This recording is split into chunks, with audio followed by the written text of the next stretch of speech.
Good afternoon and welcome to the Food Storage Guys podcast. I'm Jim Brewster. And I'm Dan Baldwin. Together, we're the Food Storage Guys. So today, we're going to talk a little bit about wood-burning stoves, how to buy them, how to use them, and specific stoves that we have available for purchase in our website. So Dan, let's talk about two basic categories of wood-burning stoves. There's the portable stoves and the stoves that are used in place. I'll just introduce the first of the portable stoves, the quick stove, the cube stove. It's $25. It accepts multiple fuel sources, fuel tablets, sterno can, wood, charcoal, alcohol burner, fire starter. Anything that you have available, you can put into this stove and have heat available. The quick stove emergency fuel discs are made of cedar and highly refined wax. Each burns for approximately 30 minutes. The dimensions are 4 inches tall and 4 inches square, and it folds down to 2.75 inches tall. It's made of durable steel with a heat reflective coating. It weighs less than a pound, and it's made in the USA. Yeah, that sounds like a great stove, Jim. I really like that it's so small and portable, fairly simply made too, so it doesn't have a lot of complex things that are difficult to figure out. Just there's two sides. They open up, and you can put your fuel inside, and you can put a pot on top. And so I think that's a really good solution for a lot of people, especially if you're on the move, Dan. And the price is right on that one. It's only $25. What else do you have, Jim? The other portable stove that we have available is the SS Hexagon wood stove by Vargo. It's $35, so it's $10 more. It folds flat. It's a quick setup made of stainless steel. It comes with a nylon carrying case, and it's 5 inches by 4 inches, and the weight is only 7.4 ounces. Yeah, that sounds like another great stove, Jim. What are some of the advantages of this one over the cube stove? Well, it does have the carrying case. It's made of stainless steel instead of the durable steel, so it lasts a little bit longer. The stainless steel is a little more durable and can be a little bit thinner than the durable steel. And so those are the advantages of it. It does take the same fuel sources. It's another great option. And again, it's only $10 more than the quick stove. Being almost half the weight, that's a big advantage, I think. Yeah, I think it's also important to mention the cube stove only goes down to about 2 3/4 inches when you fold it down, where this Hexagon stove, it can go down completely to a couple millimeters or so, maybe a 1/4 inch. So that's one big advantage. You can put it into any little flat pocket in a backpack or something like that. Okay, so those are the portable stoves we've got available. We've also got some fixed stoves, or stoves that you would use in place in your home or in a tent that you wouldn't necessarily carry in a backpack. And those consist of the Kni-Co line of stoves, starting with the Alaskan Junior Camp Stove at only $217. So the dimensions on that stove are 12 by 12 by 18, and the legs come out from that measurement. It's a 22 gauge cold rolled steel, and it's 15 pounds. When you fill it up and leave it burning for an overnight burn, it'll burn for 4 to 6 hours before going out. That sounds pretty good, Jim. So that's something you'd want to use out in a tent, or you could even set it up in your home, or just set it outside and cook on it. You want to tell us about the next Kni-Co stove, Dan? So yeah, Jim, the next stove that we have in our lineup is the Alaskan Camp Stove, and it's only $220. So it's only $3 more than the Alaskan Junior. Yeah, and that's mainly because the Alaskan Junior is meant to be ultra compact for carrying on a camping trip. So the manufacturing doesn't take much more to manufacture the Alaskan one, so it's not much more. So it depends on what your needs are. The dimensions of this one is still 12 inches high by 12 inches wide on the firebox and 24 inches long, so you get about 6 inches more length to this stove as opposed to the Junior. Which means that you can put longer wood in it. And it also is still 15 pounds. Has a 4 to 6 hour burn time on it. So those are pretty good. It's a nice little stove. That's also made of the 22 gauge cold rolled steel, right? Yeah. So they're very similar stoves. They look fairly similar, just one is a little bit longer than the other. Next in the Kni-Co line is the Tundra Takedown camp stove. It starts at $316. Its storage dimensions are 6 inches by 15 inches by 25 inches because it breaks down. That's the name. The Takedown is talking about the fact that it folds up and it stores in a smaller dimension than the operating dimensions. The operating size of this stove is 27 inches by 15 inches by 25. This one is made of 18 gauge cold rolled steel. It's got a high temperature powder coating and it weighs 43 pounds. Again, you can see why you wouldn't want to try to put that in your backpack and take it camping. It's a stove that you would want to use in your home or in a tent that you don't have to haul someplace. The burn time on this one is a little longer. So it's 6 to 8 hours burn time if you stack it full of wood and want to set it up for overnight. It'll still be burning after an 8-hour night of sleeping, or it'll still be pretty hot. You're not going to be getting cold in the middle of the night. It also comes with a carrying bag. I think it's important to point out, Dan, that the higher the number on the gauge, the thinner the steel. So we're talking about the 22 gauge on the Alaskan Junior and the Alaskan camp stoves, and the Tundra Takedown was 18 gauge, and this one we're talking about 10 and 12 gauge. So the 10 and 12 gauge steel is actually thicker steel than the higher number, the 22 gauge. So yeah, the lower the number on the gauge, the thicker the steel is. So this is quite a bit thicker than the Alaskan stoves and even thicker than the Tundra. So yeah, it's also got, just like the Tundra, this also has the high temperature powder coating on there, so it looks quite nice. And it won't discolor as much as the Alaskan stoves will once you burn them. This one's quite a bit heavier, coming in at 78 pounds for the stove. And something that you're not going to be moving around too much, but you can, the legs still come off that, and you can store it in a small location. So that'd be, about 15 by 18 or so for the box size. So you need to store that in a closet or something, or you could even set it up in your home or something like that. The burn time for this one is 8 to 10 hours. So that's quite a long time. That's on par with other larger stoves that you might get for a home. So what about the different packages that these come with, Jim? What do we have for the standard package and our deluxe package? Before we go there, Dan, I just want to comment that the Denali camp stove is the one that I would take to keep at home and to have standing by in case the power went out or there was some kind of an issue with heat and power in my home. I would always have a nice warm house as long as I had this stove available. So this is the kind of stove I'd want to have on hand in an emergency for sure. And then, as you were about to describe the packages that are available, why don't you go ahead and describe those packages?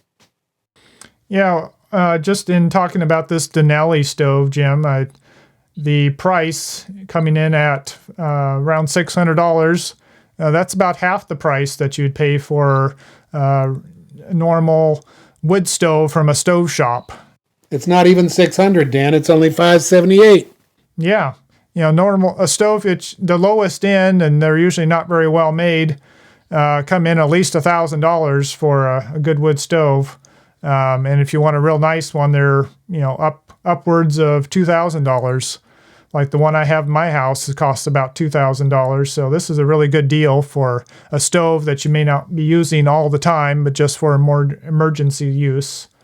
No sense in spending all that money on an expensive stove if you're not going to be using it full time. especially because this one is actually just as good as those expensive ones. Yeah, it's very, very good. And so if you add some fire bricks in there, it can hold the heat quite nicely and also protect it and give it a pretty long use time before it would start to wear out.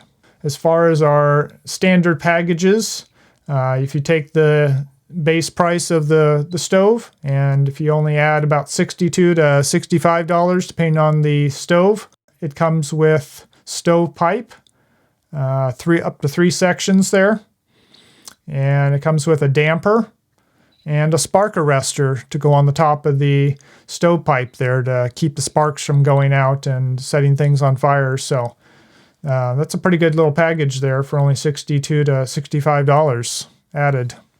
And for only $150 to $163 more, you get the Deluxe Package.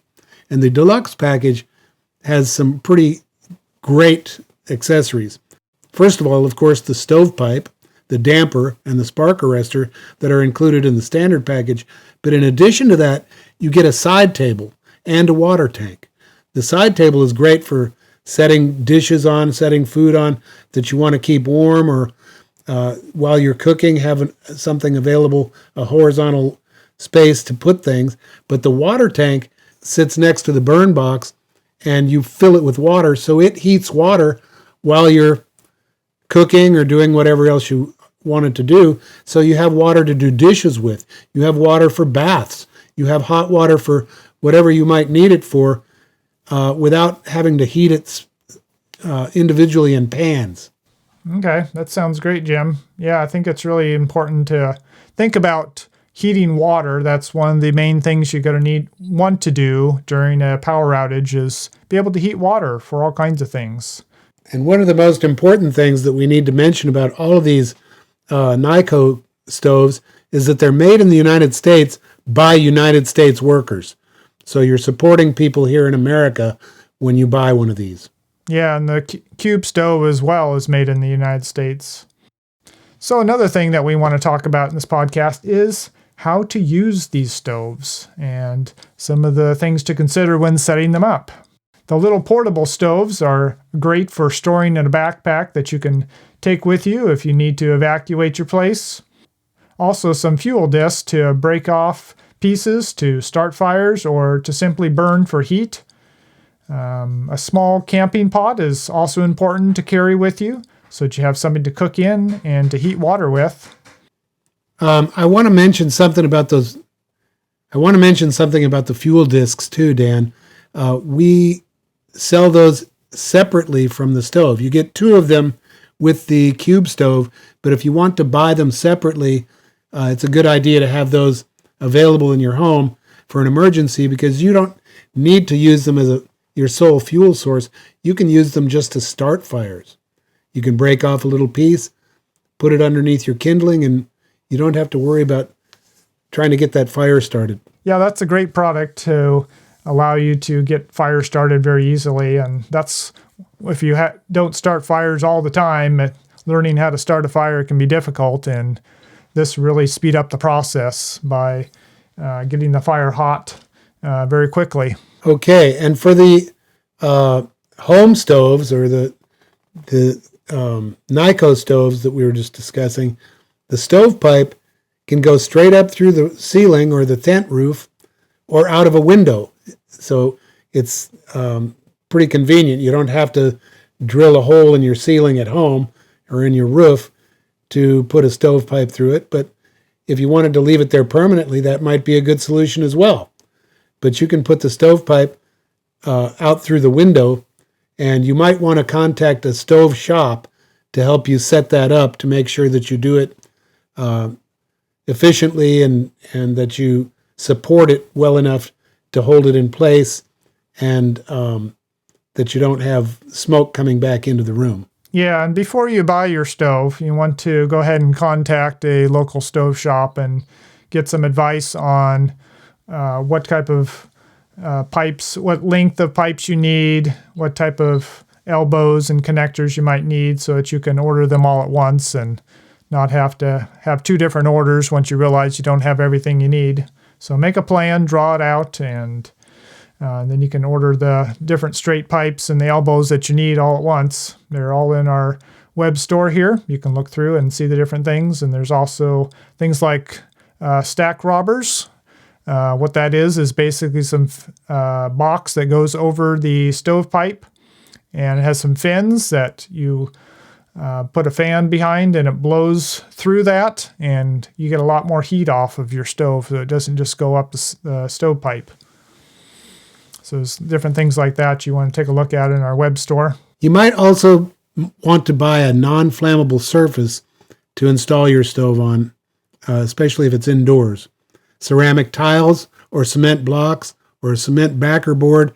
You could even cover a piece of plywood with aluminum foil in an emergency. Yeah, it's a good thing to mention, Jim. Yeah, it's important to think safety first, and not just think, oh, it doesn't matter in an emergency. Well, an emergency is the time where you want to make sure you are doing things safely, because injury is not something you want to have to deal with in an emergency, where you don't have, the hospitals may not be operating correctly, or they're full, or you can't get transportation to get medical treatment. So think about protecting your floors and your home from getting fire damage, or lighting on fire because you weren't careful to protect the floors from sparks or other things that might fall out of the stove. It's another reason, Dan, that people should think about this now, before an emergency. They should have this equipment available in their home when the emergency happens. Because if you wait until until we have an emergency, it's too late to buy it. It's too late to get it when you need it. It's also too late to have your floor correctly set up so that it won't burn. You need to do all this stuff before the emergency. Have it planned out. Pre-planning is the only way to survive emergencies. Yeah, and with the stove, you definitely want to practice as well. And with a lot of things, practice is something that you need to do beforehand. And so with the stove, especially important to know how to use it correctly and to make the best use of it. And also with firewood as well. So you're not going to be able to just go out in your yard and cut a few limbs off a tree. You're going to have to prepare ahead of time a pile of firewood and get that dried. You don't want to be burning wet wood.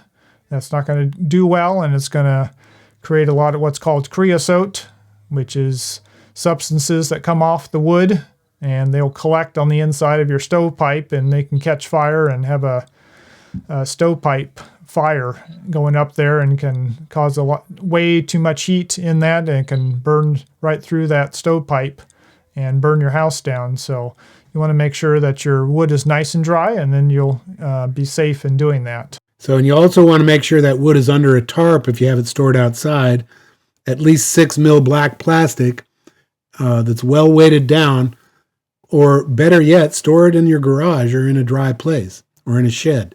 And something else to mention, Jim, when you start a fire, it's good to have different sizes of wood and not just all the same size. And so you can store little sticks, anything like that, for starting the fire, getting it going, and then you want some bigger pieces for keeping it going. Once the wood burns up, for the most part, there'll be some coals, and then you can put couple pieces of wood on top of those coals, and after a few minutes, they'll light on fire and continue burning. And don't forget matches, Dan. If you don't have your matches, you're not going to get the fire started unless you're really good with rubbing 2 sticks together.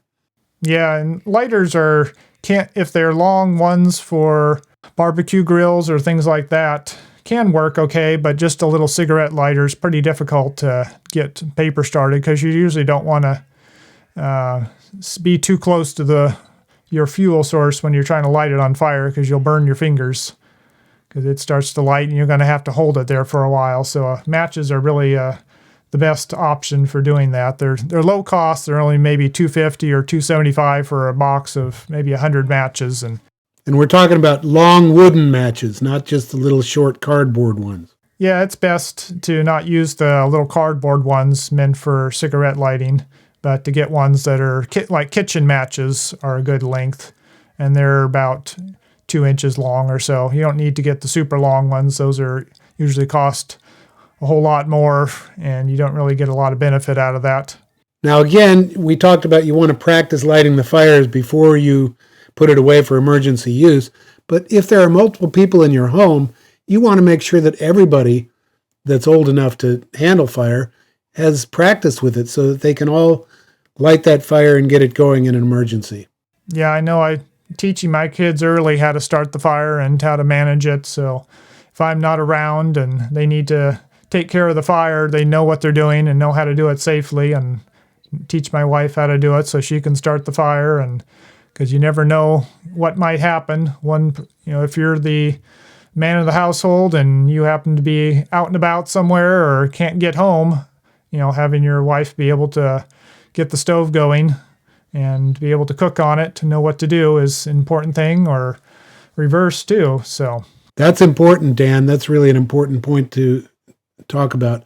Also, if you have a kitchen at home, you're going to have pots and pans and cooking utensils and things like that, but you're going to need those for these stoves as well.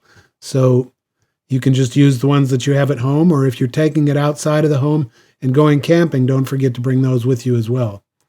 You might want some trivets to set hot pots and pans on, so you don't want to burn your tables or your surfaces by setting hot pots and pans on them.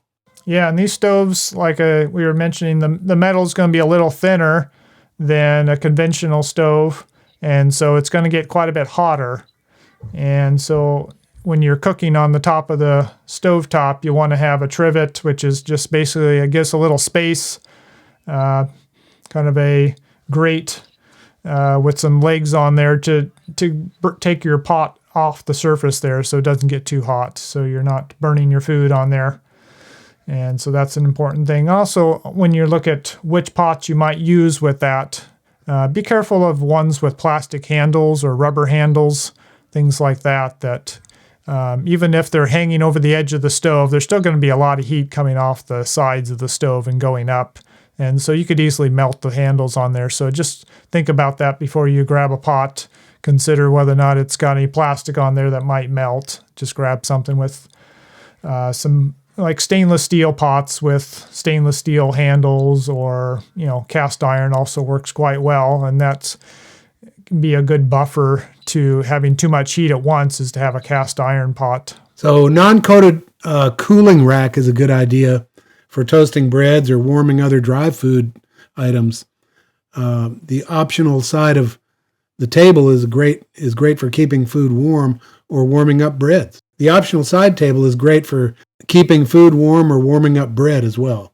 Yeah, and the reason for non-coated, a lot of the cooling racks will have Teflon, which is great for putting cookies on or something like that, or keeping things from sticking when you're taking stuff out of the oven and putting it on there. But you don't want to have that. That's going to burn, and it's going to put off toxic chemicals to have that Teflon on the stove surface or really close to it.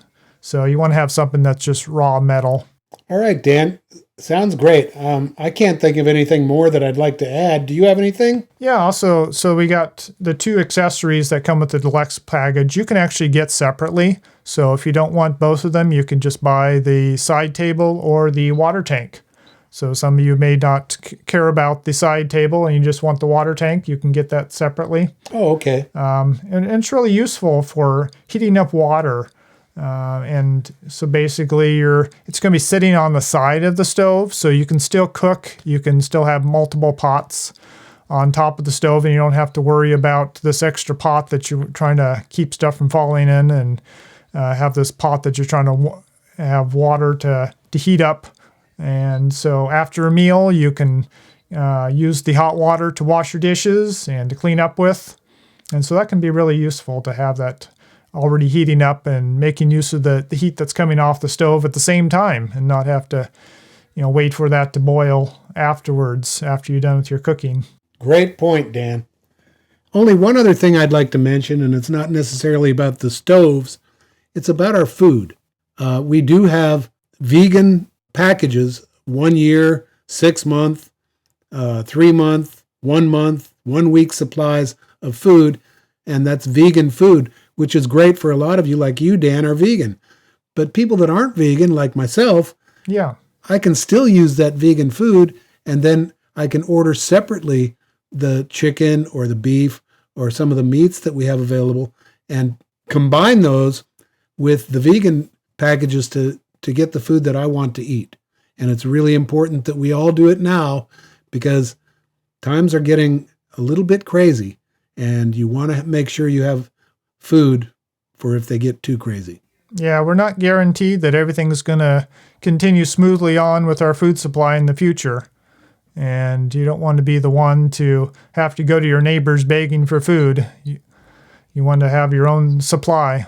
Especially now with the trucking shortage that's going on in America and the supply chain problems, it's a really good time to make sure you've got food. If nothing else, make sure you've got enough food to get through emergencies. Yeah, it really is kind of life insurance, something that you won't necessarily use right away, though you could, but it's something you know you have for the future, and it'll last a long time, up to 25 years. So that's a pretty good deal for life insurance. I mean, not have to worry about what you're going to eat and where you're going to get your nutrition from. You always have it right there in your home. You don't have to order it in when you need it, or if everything is shut down, you don't have to worry about going to the store. It's all right there. Or if you even have financial trouble and you need to live off it for a few months until you get yourself on more stable ground, get a job again or something like that. We saw that with COVID. A lot of people were having to dig into their food that they had stored just to survive because they were out of a job for a while. Good point, Dan. Well, I don't have anything else except to wish everybody the best and let you all know that we're praying for you. Be safe. Be happy. Bye-bye. Bye. Head on over to foodstorageguys.com to see all of our options to help you prepare for an uncertain future. And don't forget to subscribe to our YouTube channel and click the thumbs up on this video if you like this show. If you have any questions or comments about this topic, please leave them in the comments below. And if you thought this information was helpful, be sure to share this show with your friends and family.